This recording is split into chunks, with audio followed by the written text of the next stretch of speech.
Hey guys, what's up? Welcome back to the channel. It's Cynicalex, and today I'm going to be giving you my first impressions on the new Infinity Watch update featuring Drax, Adam Warlock, and Gamora uniforms, brand new Tier 3 and Transcendences for them, and then the loss of DRX, and the introduction of a brand new surprise world boss legend, Infinity Ultron. There's a lot of stuff to get to. I'm very happy overall about this update. I really can't see any negatives whatsoever. Maybe some stuff missing, maybe some other stuff that we wanted, but overall I think this update brings a lot of really good uniforms and a lot of really good content, and really does move the needle forward as far as general game progression. So let's get into the three new outfits right here for Drax, Gamora, and Adam Warlock. In Drax's case, I'm going to cover the uniform options really quickly. Not very good, I would say. We have Shang-Chi, which is great, but then we get old Psylocke, old She-Hulk, old Sharon Rogers. That's two olds, because that's not her last uniform. It's her last uniform. And then we get new Black Dwarf. So two really good recent uniforms for combat types, and then three really old uniforms for other types. Not really too spiced or too jazzed about that, but it's a pretty good uniform. I mean, obviously the uniform is great for Drax, but the optionals. Then for Gamora, we have Hulkbuster, which is new, Proxima, which is new, Nightcrawler, which is just new but bad, Arrow, which is new but okay, and then Spider-Man Far From Home, which is old and bad. You're sort of seeing a trend here. And then we have Adam Warlock's uniform options. Keep in mind, he's a native Tier 2 character, so you're not going to be able to use a ticket or a mega ticket on his uniform. You're going to have to rank it up manually, and it's also going to take double the resources, so double the gold, double the gear up kits, or sorry, the uniform upgrade kits, double the uniform XP chips, and it's also going to require a black antimatter, so that can be very gold intensive if you have to fuse up the rank 1. This is my fuse up hand motion. If you have to fuse up black antimatter to make the different shapes and the different ranks of it up to 6. So you got Punisher, Cosmic Ghost Rider, which is okay, Thanos Endgame, which is okay, and it kind of hurts given that we thought Thanos was getting a new uniform because of the Drax sneak peek, but we'll get to that in another video. We've got Cyclops Phoenix 5, which is still his best uniform. It's weird to say that a uniform from 2019 is good in 2022, but here we are. Gwenum's, which is pretty good, and then Luna Snow's new Light Sirius. So this actually has the best options out of all 5, although you do have a native, like a very expensive native Tier 2 uniform. Keep in mind, Adam Warlock's uniform, like Thanos's, is base cost 2,500 crystals, which means it's discounted to 1,500 crystals. Now, when we talk about these three characters, I know a lot of you are going to want to know, and you're going to want me to say how good they are, how meta they are. You're going to want to say what my suggestions are for your builds for them. Should we go for PvE? Should we go for PvP? Should I go for this CTP or that CTP? It's still too early. However, from their kits, and we sort of saw this foreshadowed in the patch notes, it seems like Gamora is better for PvE than PvP. It seems like Drax is better for PvP than PvE. And then, awesome enough, like on the bright side, it seems like Adam Warlock is going to be good for both. Now, which one he's leaning towards is very difficult to say, but yeah, with Adam Warlock being one of the most expensive characters in the game, it's something that I know you guys want to hear more of as soon as possible, so I will be making Adam Warlock videos.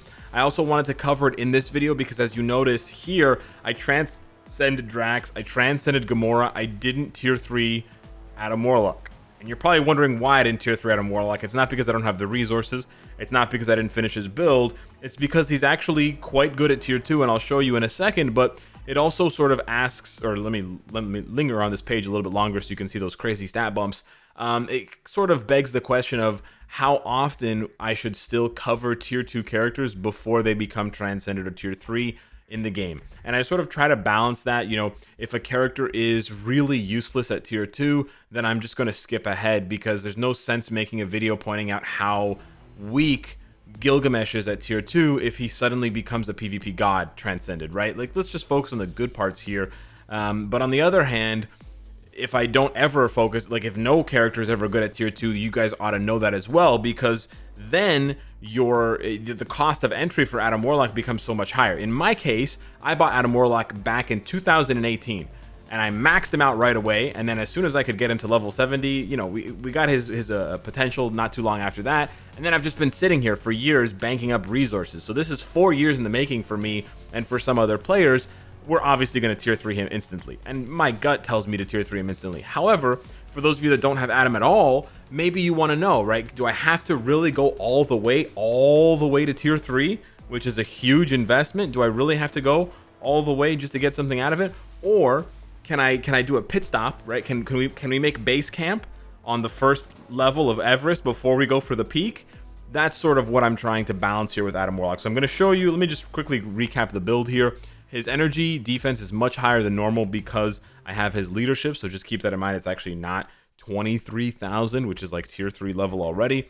We do have a bunch of 5-star Uru here, which was there from before.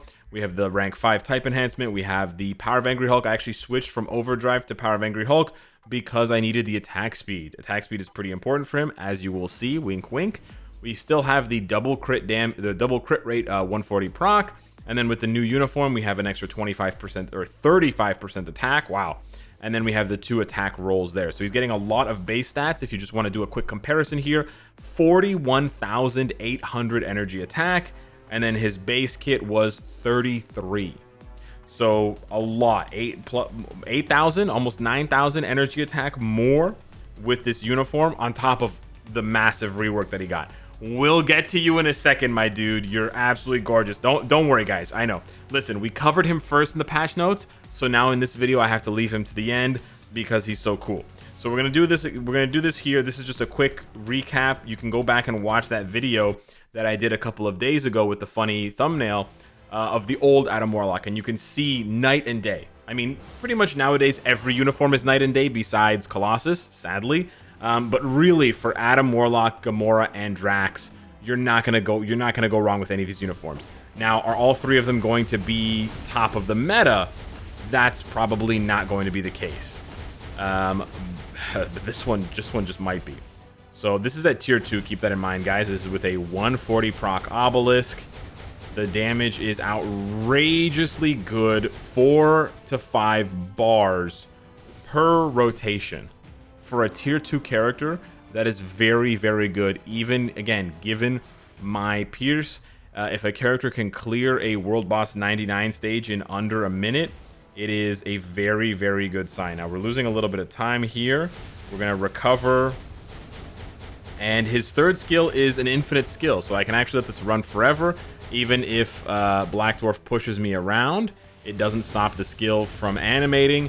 It's a really, really cool skill. Like, as far as Adam Warlock's skills go, it's absolutely gorgeous. We die here, so we're going to lose a little bit of time, but it's okay because we're going to finish him off. And he very consistently finishes this in under a minute with a 140 proc. Very, very nice stuff. And I got to say, like, aesthetically, not only is he meta, but aesthetically, his skills are so outrageously gorgeous. Like, Drax skills look cool, Gamora skills look, Requiem skills look cool, but man, I gotta say, for Adam Warlock, you gotta see this, guys. 4th skill, he does like a Wukong thing where he summons these, oh, look at this, and then they just continue, and you can instantly cancel this skill. It's amazing. So cool. His 5th skill, even cooler. He turns into a ball of light and then just rips it. Unfortunately, in order to proc properly, you have to instant cancel 5 so you don't get all of these hits, but it just looks super cool. His 1st skill honestly doesn't look that bad either. His 3rd skill, as you've already seen, is amazing. He punches the ground infinitely. Like, I could just walk away for 10 minutes and come back, and we'll be in the thousands or the tens of thousands for these hits. It's an infinite attack skill as long as you don't move around or press another skill. But probably his 2nd most impressive skill is his 2nd skill. Looks very pedestrian. I mean, very cool, but kind of pedestrian without getting hit. Again, very cool with the staff. But check it out. When you turn the AI on and he attacks, look at this. Boom! My man turns into Barry Bonds, baby. Should have been in the Hall of Fame, baby. Barry Bonds. Look at this thing, man. Absolutely sick. He just rips. He rips the whole freaking screen. It looks amazing. Anyways, and then we have probably the best tier 3 in the game ever, question mark.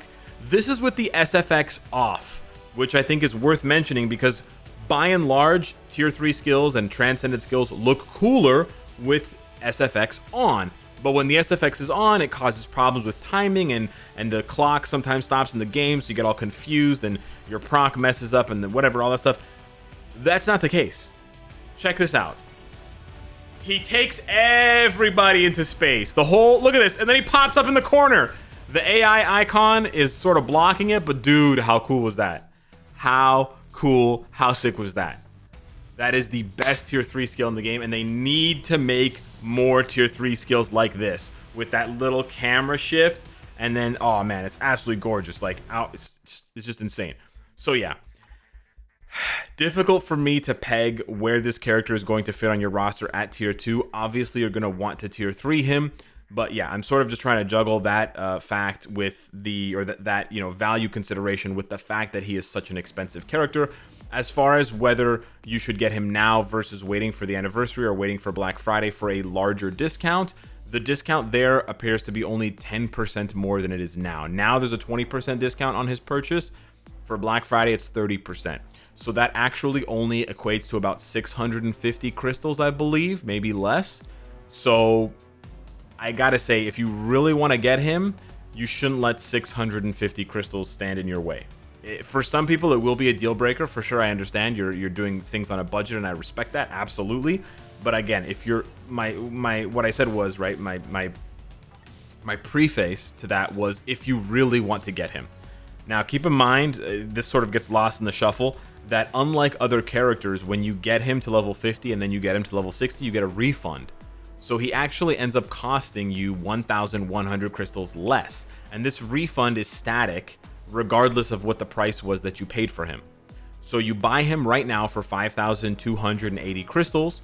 Once you have the resources, the gold, the black antimatter, the bios, you push him up to 6 stars, level 60. Then you get back 1,100 crystals, and then you put that towards his 1,500 crystal uniform, which means that his total cost is actually only 5,600 or 5,700 crystals, something like that. Which is actually about the cost of Moonstone when you consider, or like any other deluxe pack character, when you consider the initial cost of 6,600 and then the refund of 1,500 or 1,000, something like that. It's a little bit more expensive, but you sort of get what I'm saying. So I'm just sort of trying to peg his value at tier 2 before we go ahead and make a tier 3 video. But as far as the animations go, as far as the damage goes, as far as the power level goes, I'm very sure that this character is going to be, it's hard to see him not in the meta somewhere, somehow. As far as Drax and Gamora goes, it's going to be a little bit more difficult to see them in the meta. I'm not exactly sure where they fit. But like I said, I'm guessing Drax is more PvP leaning, and I'm guessing Gamora is more PvE leaning. However, what you're all here to see and to talk about is the new Infinity Ultron world boss. I'm gonna give you guys a little taste here. We're gonna do stage 6, which is the highest that I was able to get to.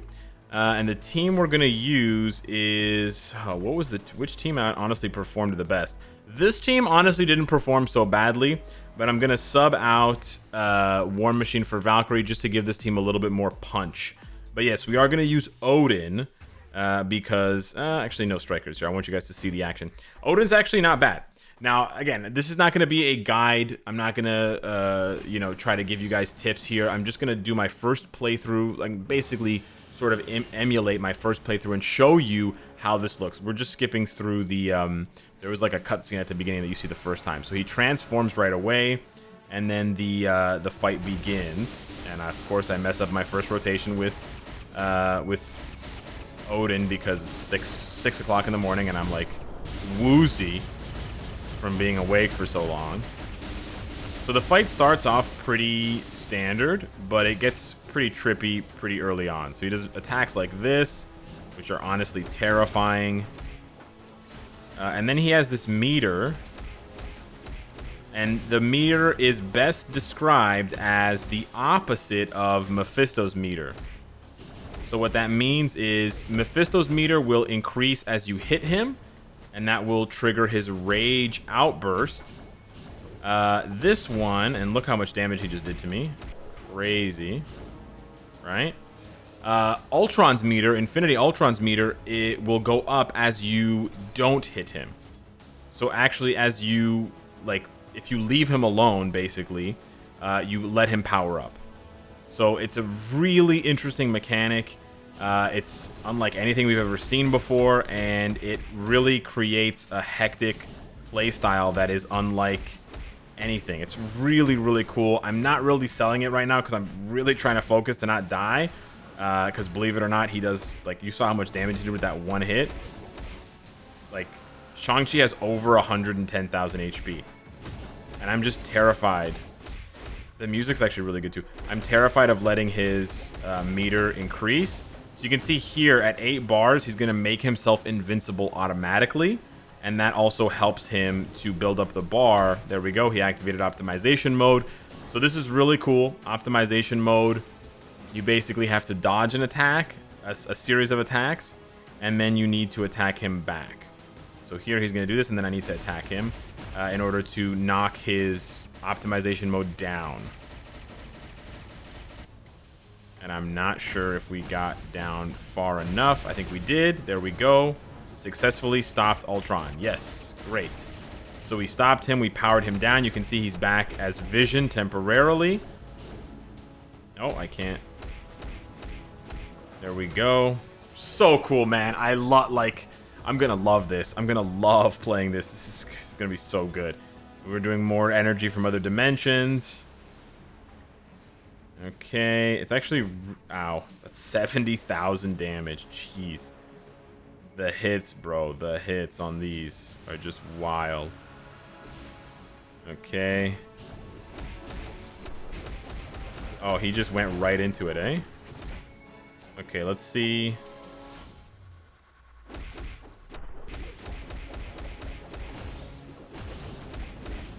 Oh, no, no, no, no, no. Okay, he's doing another attack. Oh, okay, so I failed to stop him. So now you guys see what happens when you fail to stop him. He gets control of all the Infinity Stones, and then he just one-taps your character. So, yeah. And then he's just going to cycle through this. Okay. He's doing a different attack here. Oh, my gosh. And if you get hit once, you fail to stop him. I can't believe I'm choking here at the end. This is so disappointing. Okay, let's see if we can finish him off here. He's going to automatically trigger optimization mode.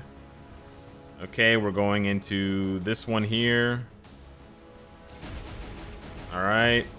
Let's see. I know we're not doing the full combo rotation for Valkyrie, but I'm just trying to hit him as much as possible. Oh, he hit me. And we lost. Okay, so perfect example. Oh, wait, no, I didn't lose. I did successfully stop him. Okay, I don't know what happened there. But we did get time frozen for the full duration. And he's back, and he's going to go back again. Okay, nice. Thanks, Ultron. Okay. All right, we're doing what? Okay, this orange one. Okay. He's going to pop these little beams here. It's so cool. Oh, he did another attack. Oh, he did 2 attacks back to back. Bruh. Okay, now it's really over. All right. Okay. Awesome. It's a really cool boss fight. It's got some very interesting and unique mechanics.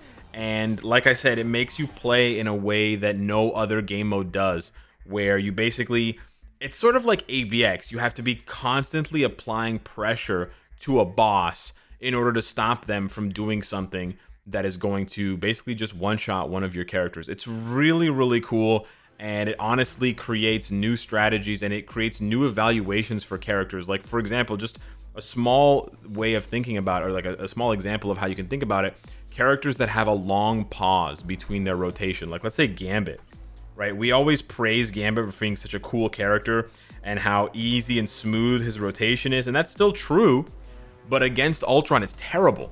Because you do 3 and you do 5 and you do that big burst of damage, and that's great. But then all that waiting, all that downtime where you're just running around doing nothing, he's charging up his optimization meter. That's not going to work, buddy. You got to keep hitting him. You got to keep hitting him. So you actually have to incorporate other skills that Gambit has, and then characters that have lingering effects. Like, for example, the tornado that stays behind at the end of Human Torch's 4th skill is actually really good, because every time it hits Ultron, it resets his optimization meter down. It's not about how much damage you do to Ultron. It's just that you're constantly pinging him with little hits of damage to stop him from optimizing and using the stones. So yeah, long story short, this update is amazing. I absolutely love it. We need more of it. And I cannot wait to bring you guys the more in-depth content for all of these new uniforms and the new World Boss Legends. So yeah, hit me up in the comments down below. Let me know what you think. Also, RIP DRX. Yep, that's what happened. And I'll see you in the next one. Take care.